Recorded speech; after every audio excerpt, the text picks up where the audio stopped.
バギだなんて、そんな。いいえ、私。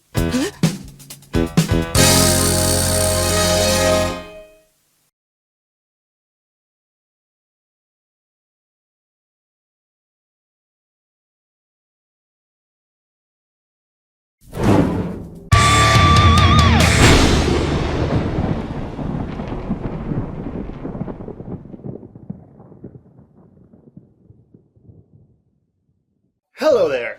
So, in between 1978 and 1984, Osamu Tezuka, god of manga, father of anime, pioneer of furries, as it were, worked on a series of TV animated specials with very heavy-handed societal and environmental messages to them. There are some really special films, some really special treats amongst these classics. For example, we have the Agatha Christie-inspired Mystery Murder Train, starring the entire star system of Tezuka, Right. that then completely forsakes its own premise to become a wacky fantasy adventure with a heavy-handed environmental message, as it happens, apparently. And of course, who could ever forget the Bremen Musicians, the sci-fi edition. It's a thing. I can imagine that being a thing. So, Tezuka, in all of his career, has been a genius, a creative mind who liked to experiment with metamorphosis, the physical and both mental metamorphosis of its characters. He also enjoyed exploring eroticism. So what happens when you get the two things and you mix them together at the same time? Oh, I don't know, it's not like it's gonna segue into what we just watched. Bagi, the monster of mighty nature, everybody!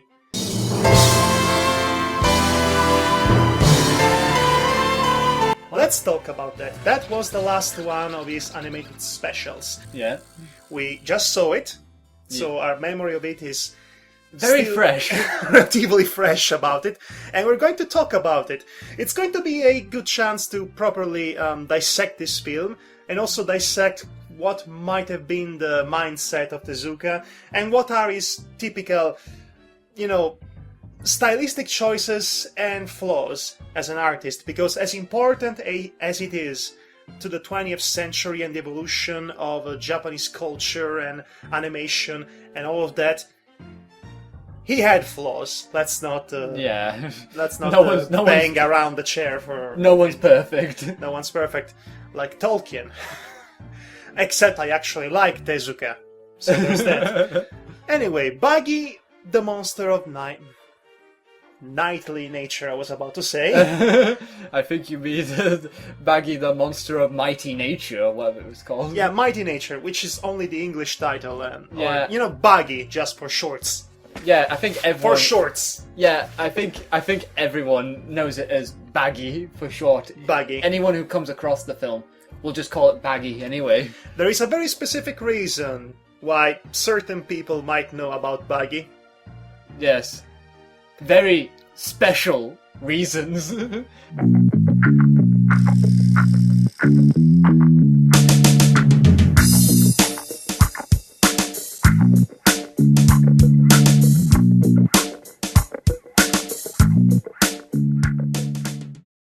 I'm just gonna leave it at that.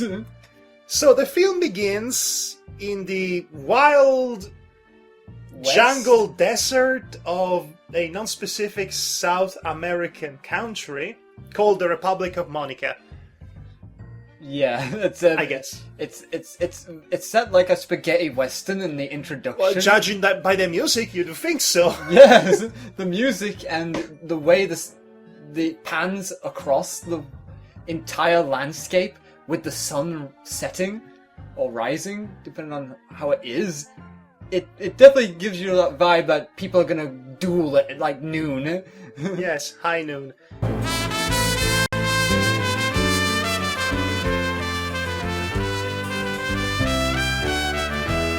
So, and follow us in this journey here. A Chinese is not what I called this film. I mean, like you said, it starts off seemingly looking like a spaghetti western, right? It sets the tone for that sort of venture, of cinematic venture, right? I want you to remember that for now. We're going to take that premise and putting a pin on it and put it aside for a moment. Yes. Let's meet our main character. Yes. What was his name again? Ryosuke, I believe his name was. His name was Rio, I believe, Yeah, yes. his name is Ryo for short, though, but it's Ryosuke. For shorts! I'm not wearing shorts, I'm wearing jeans. Neither do I. I wish I actually had brought my shorts for today's recording, but okay, it would have made sense. But anyway, so this guy, the first thing you notice as soon as you see him, he has this inexplicable twirly air that's growing out of his cheek, and it's distracting, and it's there for the entire film, and you can never not see it, and It's like so it's like a obnoxious. It's like a weird growth on his face, folks. Inexplicable. It's very weird to see a guy with like clean shaven, and suddenly it's like he's missed a bit right there. It's like draws you in instantly as soon as you see him. Like, I mean, it's really, again, like I said, very distracting. Not even I am able to miss a spot so evident. And besides, when the story actually starts, because most of it is a flashback, by the way, he is still technically like in his early teens, or like young 15, 20s, 16, yeah. I think. It might be 15 or 16, I don't know. And he still had that wad of inexplicable air growth coming out of his cheek, even when he was a child. you think that that it basically was something that the parents decided to keep on him, just in case that if he ever pulled it out, he would deflate his entire face. We should move on from that one solitary hair. We have an entire thing to go through. Yes, we do actually. So, so you see him. Indiana McAirface meets his sidekick for the moment, which is Mexican child. We might as well call him Speedy Gonzales. Yes, because he's named Chico. Of course, he's named You know, Chico. names like that, stereotypes. So they are going after a monster, you might say a monster of mighty nature, by the name of Buggy, that the main character is very familiar with because he's been hunting her all this time. Incidentally, during the hunt for the animal, they come across several other animals that they proceed to kill with no mercy. It's called visual storytelling. No information at all, just visual. But I'm gonna kill that spider! A spider killed my parents! Yeah, and padding. Padding. Yes, padding. It's what we call animal killing padding. Animal padding killing. You know, for a film that ultimately, the message of this film was supposed to be abusing and torturing and killing animals is bad. For a film with that kind of message, there are a lot of animals that are killed very unceremoniously for no reason whatsoever. Like, for example, towards the end part of the film, you see that Mexican kid just throwing his lasso and rocks combo to capture a vulture, which instantly kills him, Yes. just to prove that he's good at it. It's a very mixed message, really, that you must respect nature by killing it.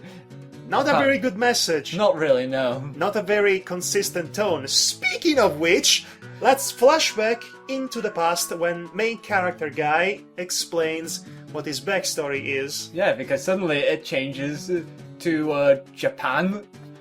And, Some you know, highway. 5 years prior. Yeah, 5 years prior to the actual situation that Yes. you're supposed to be a part of. So, Rio is in a biker gang.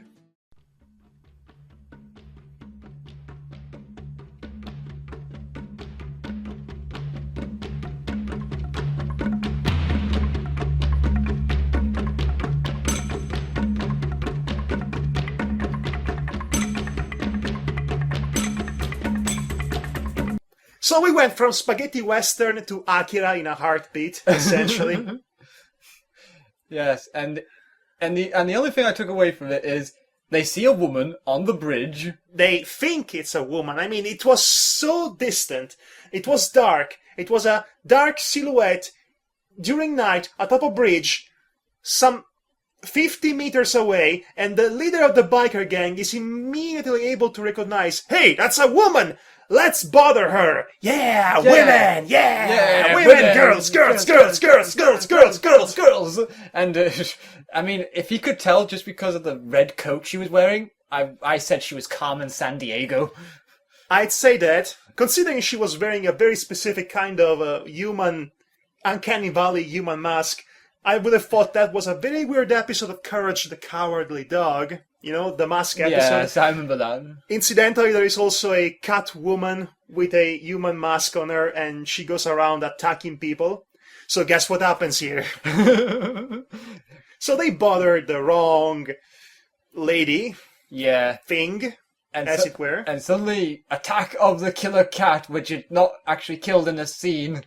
But later on. Yes, which makes this scene pointless, technically. So basically, they get attacked back by what seemed like some sort of feral creature on two legs. And that sets up the very obviously horror premise of this film, right? I mean, it was a spaghetti western before, but now it seems more like a horror film. Yeah, like some sort of slasher premise, you know? It's the band of annoying kids bothering the wrong guy, but little did they know, the guy was a serial killer. Supernatural one at that. Oh, I just can't help but think about that scene, about how it looked like a slasher film. Yeah, because of all the slashes of slashing around. The slashing. Well, and the she had blood. claws instead of a knife, but well, yeah, for a reason. And obviously vicious-looking bites. So you would think that they would all be dead by that time, but nope, they're just seriously wounded. So, of course, the biker gang leader thinks, you know what? We're going to hunt down this lady and we're going to make her pay because we never learn our lesson. We are fodder, literal fodder for this film to pad it out. Yeah, so... Because guess what? After they die, and they will die, they're never mentioned ever again. They might as well not have existed. Nothing would have changed. Would delinquents... Nothing. Do delinquents actually exist in the realm of anything in anime? They exist to serve as some kind of fodder for the main character to either look cool or for the villain to look cool. Or in this case, both. For the love interest to look cool. So they all die once they decided, you know what, we have tracked down this thing into this abandoned cabin in the middle of nowhere. What could possibly go wrong? Well, Scoob, it looks like we're on our own. I'll tell you what goes wrong. Bubsy comes in and kills them all. And not just any Bubsy, it's female Bubsy. It's Rule 63 Bubsy. Still dressed as Carmen Sandiego.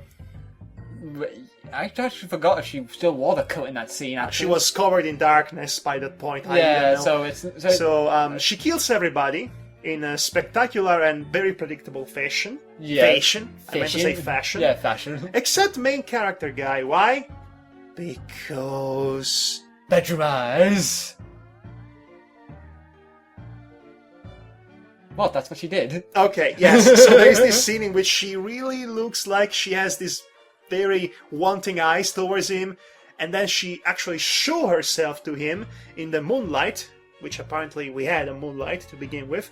But anyway, it's me, Rio! Don't you recognize me? And this voluptuous, sexy, naked, furry cat lady comes out of it. And suddenly, all of the furry jokes I could make. Yes, all of it. This is what it feels like when your fursona comes to life, I guess. This is level 5 furry. So we'll actually get to see all the levels of becoming a furry during this film. This film must have been held into some sort of regard by the furry community. It's one of those pioneers, so to speak. Yeah, it is. Baggy is quite popular in the furry community even to this day. Oh, you don't say. Very infamous in that regard. Oh, you don't say. Maybe all those buttocks shots might have helped at some point. I think it might have been just because of her personality, personally. I mean, she's got good...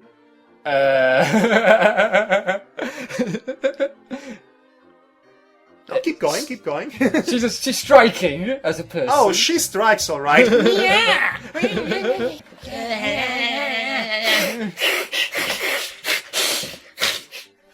catfight.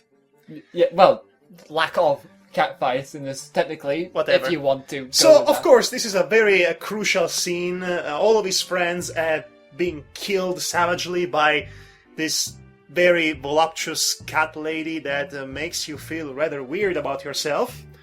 So, of course, he runs away. With a Dumbo drug sequence. well, So, for light, no reason light whatsoever, version. for no reason whatsoever, we have this comedic scene of his bike melting because he's running away so fast from the creature. And then he's suddenly in his room. Yeah, looking exhausted. So this might be a good point to point out that this film has a tonal problem. You know, it's a Yeah. tonal dyslexia if you think about it. And that's also a problem with Tezuka as a whole as an artist. He has various moments in his shows and in his films in which you have a dramatic and serious scene, like the horrifying death of your biker gang friends, for example. Yeah. And it is immediately coupled with a completely out of place, inappropriate comedic relief scene, like the bike melting and what have you. And all this slapstick comedy, badly inserted slapstick comedy that the film is haunted with. Yeah. So that biker melting transition scene was pointless because Buggy was already in his room once he gets home, waiting for him. It makes you wonder how fast the bike is compared to her, considering that she's already in his room, waiting for him.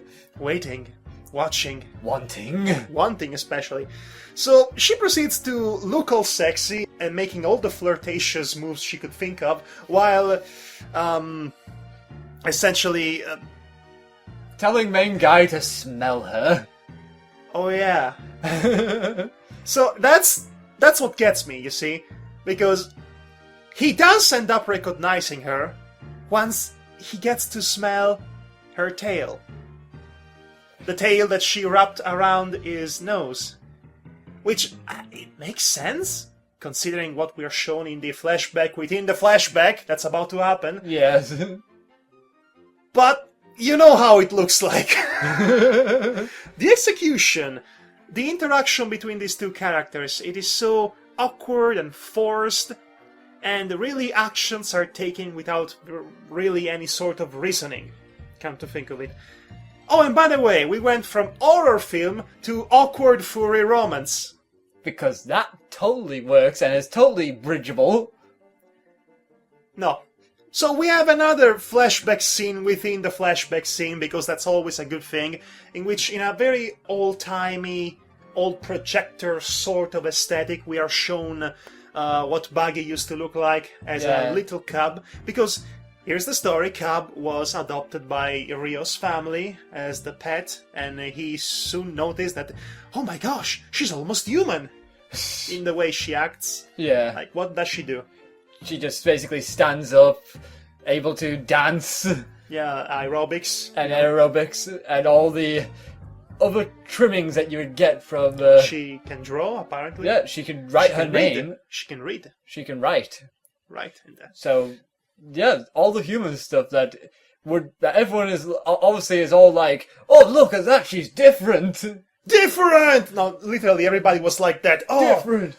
like they were actually, oh, Oh, slightly inclining forward to emphasize how different she was. Oh, oh, oh, oh, oh, oh, oh.